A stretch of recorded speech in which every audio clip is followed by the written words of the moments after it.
Namanya Niskala. Seperti magnet pada umumnya, Kala hanya bisa menarik.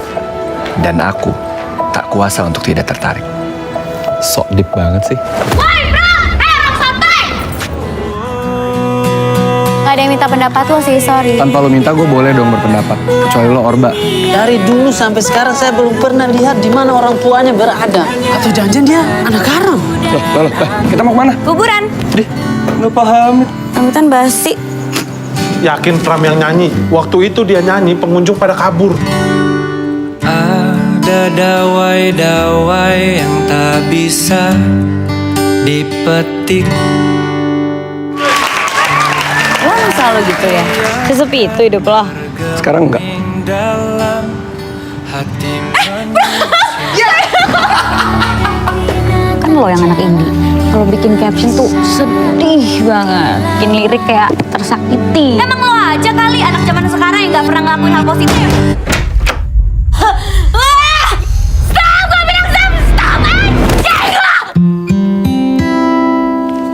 Niskala itu beda, Pram. Iya kenapa?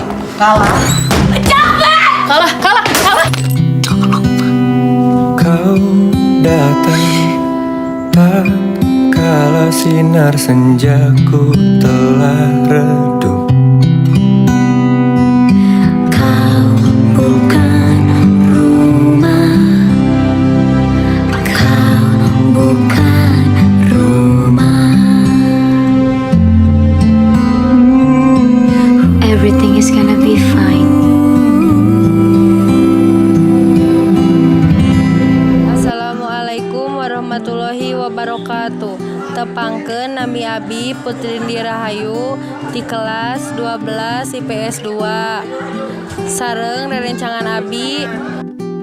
Tepangkeun nami Abdi Winiawati di kelas 12 IPS 2. Dina video ieu Abdi sareng rerencangan Abdi bade ngabahas ngeunaan resensi film judulna Kukira Kau Rumah.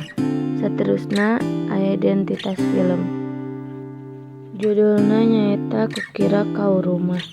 Genrena drama, disutradara Umay Shahab, produser Prilly Latukonsina, Yahni Damayanti, jeung Manoj Punjabi. Studiona di bioskop, distributor Antena Entertainment. Rilis tanggal 3 Februari 2022 di Indonesia, tanggal 17 Februari 2022 di Malaysia, Singapura, jeung Brunei Darussalam. Ngagunakeun bahasa Indonesia, durasi 80 menit. Aktor jeung aktris Prilly Latukonsina salaku Niskala boga peran protagonis. Jordi Pranata salaku Pram boga peran protagonis. Senina Cinnamon salaku Dinda boga peran protagonis. Raim Laude salaku Octavianus boga peran protagonis. Kiki Narendra salaku Dedi boga peran tritagonis. Sinopsis. Sosok Niskala salaku pelaku utama digambarkan ngalaman gangguan kesehatan mental kalian diagnosa bipolar ti mimiti SMA. Kalian ieu ngajadikeun sepuh Niskala overprotective nepi anjeunna dilarang nuluykeun atikan ka tingkat kuliah. Niskala ngalaman loba halangan dina kahirupan sosialna. Satepina di kampus anjeunna nepungan Pram senior anu junun narik perhatian sanggeus kalibet dinu adu argumen di pakarangan kampus. Sosok lalaki anu sok ngarasa kasepian ti saprak papana pupus. Kitu deui indungna nu beuki rame gawe. Tanpa apal geuringna Niskala, duanana jadi deket jeung meakeun loba waktu babarengan.